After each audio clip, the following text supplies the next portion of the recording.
오늘 아침은 민수기 18장에서 20장 13절까지의 말씀을 영혼의 양식으로 먹고 마시며 기도로 하나님 아버지와 교제하시는 경건 생활을 하십니다.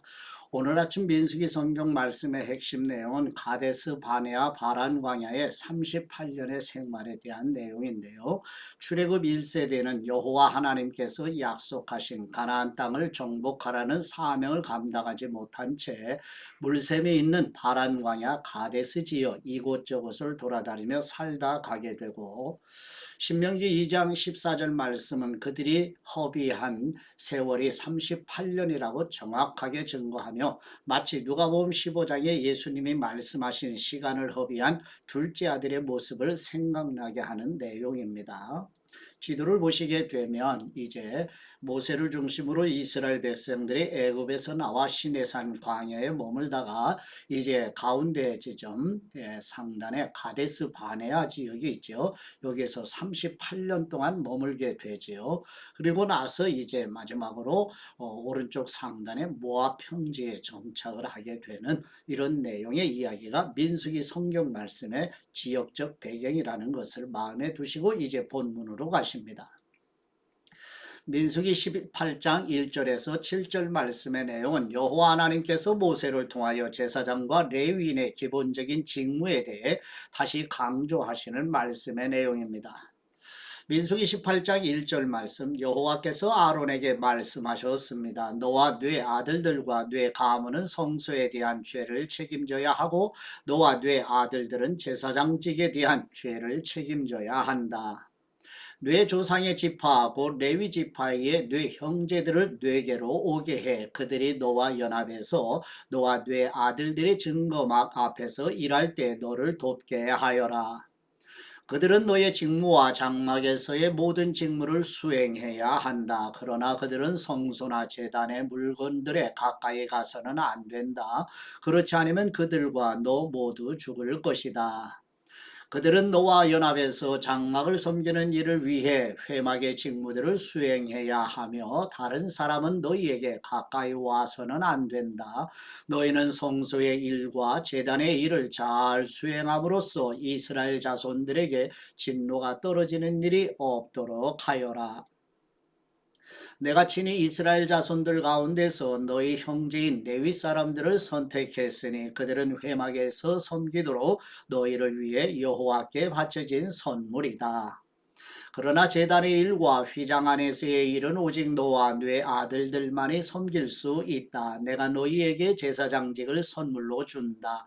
다른 어느 누가 성소에 가까이 나오면 죽게 될 것이다. 아멘.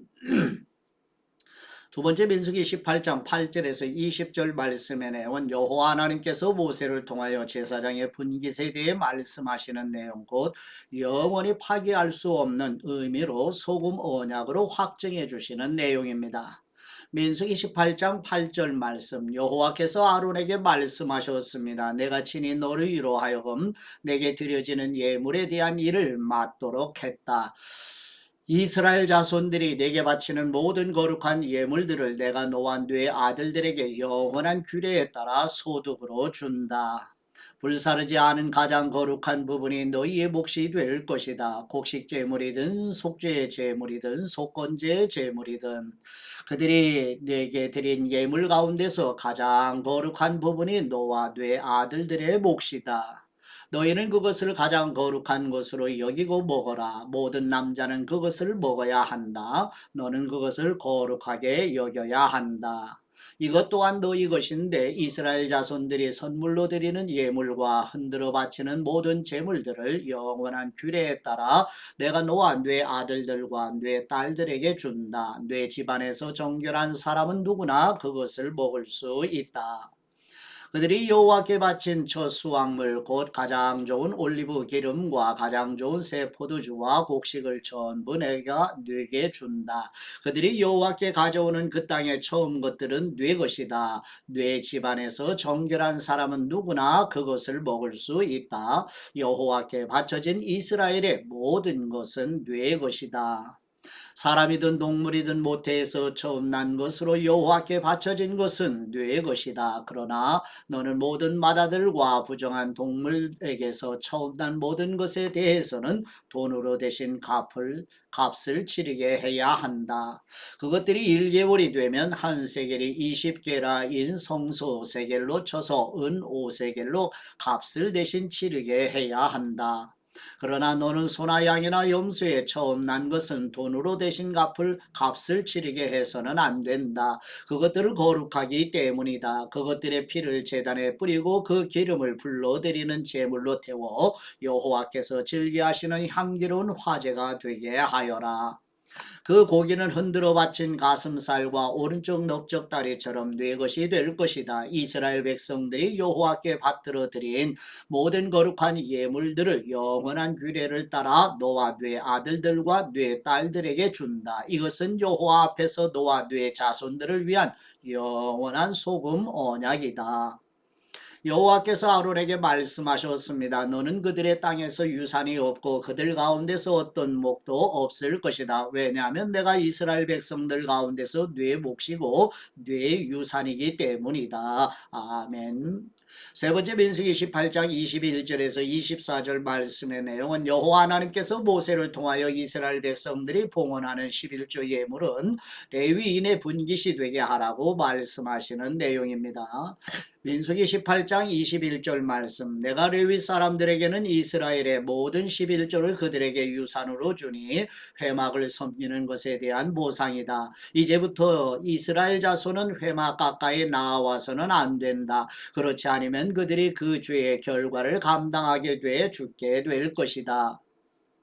오직 레위 사람들만이 회막에서 일하고 회막에 대한 죄를 짊어져야 한다. 이것은 대대로 계속돼야 할 율례다. 그들은 이스라엘 백성들 가운데서 유산이 없을 것이다.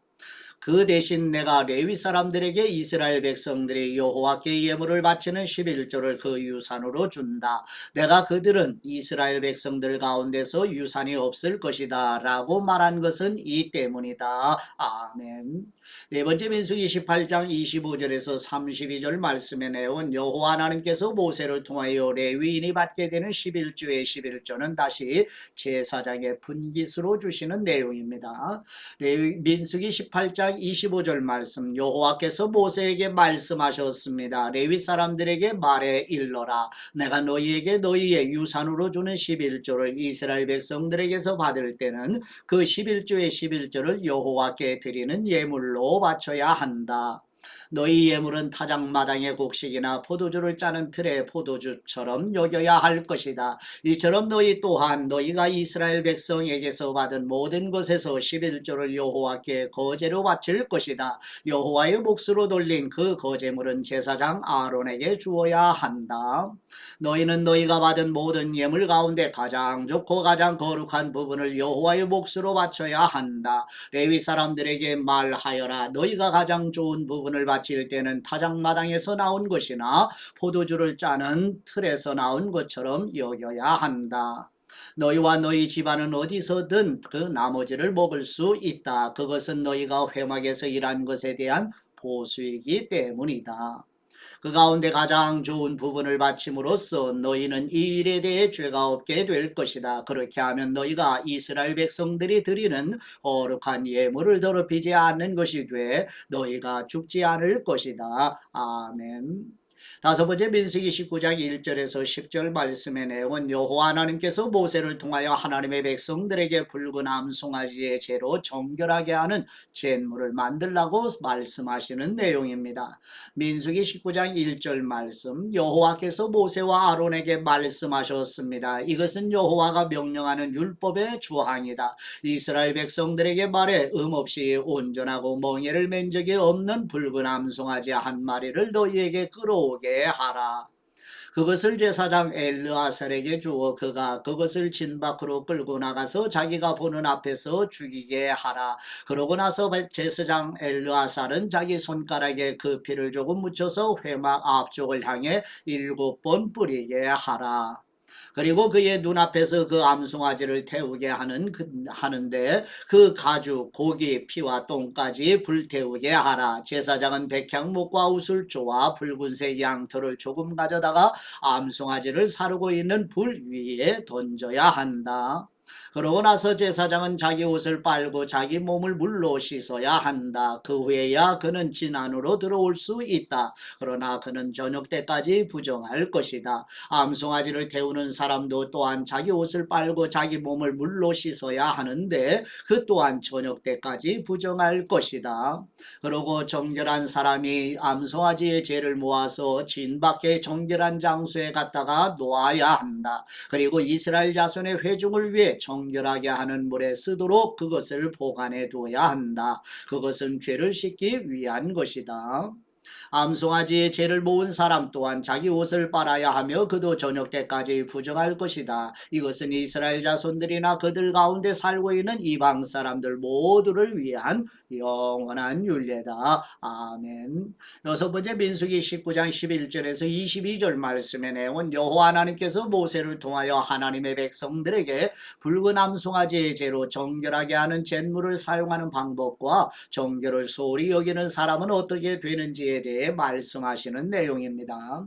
민수기 19장 11절 말씀, 사람의 시체를 만진 사람은 누구든 7일 동안 부정할 것이다. 그가 3일째 되는 날과 7일째 되는 날에 물과 그 죄로 자신을 정결하게 하면 그는 정결할 것이다. 그러나 만약 3일째 되는 날과 7일째 되는 날에 정결하게 하지 않으면 그는 정결하지 않을 것이다. 시체 곧 죽은 사람을 만졌는데도 자신을 정결하게 하지 않은 사람은 여호와의 성막을 더럽히는 것이다. 그런 사람은 이스라엘에서 끊어져야 할 것이다. 정결하게 하는 물이 그의 위에 뿌려지지 않았으니 그는 부정하다. 그의 부정함이 그의 위에 남아있는 것이다. 누가 장막 안에서 죽었을 경우에 율법은 이렇다. 누구나 그 장막에 들어가든지 그 장막 안에 있든지 7일 동안 부정할 것이다. 뚜껑이 단단히 닫혀 있지 않고 열려있는 그릇들도 다 부정할 것이다. 누구든 들판에서 칼에 맞아 죽은 사람이나 시체를 만진 경우나 혹은 사람의 뼈나 무덤을 만진 경우는 7일 동안 부정할 것이다. 부정한 사람들을 위해서는 죄의 정결을 위한 제물을 불태운 재를 가져다가 그릇에 담고 거기에 깨끗한 물을 붓는다. 정결한 사람이 우슬초를 가져다 물에 담갔다가 장막과 그 모든 물건들과 거기에 있던 사람들 그리고 사람의 뼈나 죽임당한 사람이나 시체나 무덤을 만진 사람에게 뿌린다. 그 정결한 사람은 셋째 날과 일곱째 날에 부정한 사람에게 뿌려서 일곱째 날에 그 사람을 정결하게 한다. 정결하게 된 사람은 자기 옷을 빨고 자기 몸을 물로 씻어야 하는데 그러면 그날 저녁에 그는 정결해질 것이다. 그러나 부정한 사람이 스스로 정결하게 하지 않으면 그는 회중 가운데서 끊어져야 한다. 이는 그가 여호와의 성소를 더럽혔기 때문이다. 정결하게 하는 물이 그에게 뿌려지지 않았으니 그는 부정하다. 이것이 그들을 위한 영원한 율례다. 정결하게 하는 물을 뿌리는 사람은 자기 옷을 빨아야 한다. 정결하게 하는 물을 만진 사람은 누구나 저녁 때까지 부정하다. 부정한 사람이 만진 것은 무엇이든 부정하게 되고 그것을 만진 사람 역시 저녁 때까지 부정하다. 아멘. 일곱 번째 민수기 20장 1절에서 13절 말씀의 내용은 바란광야 위쪽 신광야에 도착하여 미리암이 부르심을 받아 가게 되고 이제 다시 가데스 바네아에 소집된 이스라엘 백성이 물이 없자 모세와 다투는 무리바 사건이 일어나 하나님께서 반석에 명하여 물이 솟게 하라는 하나님의 말씀과 달리 반석을 쳐서 물이 솟는 일로 모세나 아론이 가나안 땅에 들어가지 못한다는 내용입니다. 민수기 20장 1절 말씀 온 이스라엘 회중이 첫째 달에 신광야에 도착해서 백성이 가데스에서 머물렀습니다. 거기서 미리암이 죽어 땅에 묻혔습니다. 회중들이 물이 없어 모세와 아론을 대항해 모여들었습니다. 그들이 모세에게 대들며 말했습니다. 우리 형제들이 여호와 앞에서 쓰러져 죽을 때 우리도 함께 죽었더라면 좋았을 텐데 당신은 왜 우리 여호와의 총애를 이 광야까지 끌고 와서 우리와 우리 가축들이 여기서 죽게 하십니까? 왜 우리를 이집트에서 이끌어내어 이 끔찍한 곳으로 데려왔습니까? 여기는 씨 뿌릴 곳도 없고 무화과나 포도나 석류도 없고 마실 물도 없단 말입니다. 모세와 아론이 그 무리에게서 물러나 회막 입구로 가서 얼굴을 땅에 대고 엎드렸습니다. 그러자 여호와의 영광이 그들에게 나타났습니다. 여호와께서 모세에게 말씀하셨습니다. 지팡이를 들어라. 그리고 너와 네 형 아론은 저 회중을 모아라. 그리고 그들의 눈앞에서 저 바위에다 말하면 그것이 물을 낼 것이다. 너희는 그들을 위해 물이 바위에서 나오게 해 저 회중들과 그들의 가축들이 마실 수 있게 하여라. 그러자 모세는 그분이 명하신 대로 여호와 앞에서 지팡이를 집어들었습니다. 그와 아론이 총회를 바위 앞에 모으고 모세가 그들에게 말했습니다. 너희 불순종하는 사람들아 들으라. 우리가 너희를 위해 이 바위에서 물을 내겠느냐? 그러고 나서 모세가 자기 손을 들어 그 지팡이로 바위를 두 번 내리치니 물이 많이 쏟아져 나와서 회중과 그들의 가축들이 마셨습니다. 그러나 여호와께서 모세와 아론에게 말씀하셨습니다. 너희가 나를 믿지 못해서 이스라엘 자손들 앞에서 내 거룩함을 나타내지 못했으니 너희가 이 회중을 내가 그들에게 주는 땅으로 데리고 들어가지 못할 것이다. 이스라엘 자손들이 여호와와 다투었으므로 이곳을 무리바물이라고 했습니다. 여호와께서 그들 가운데서 그분의 거룩함을 나타내셨습니다. 아멘.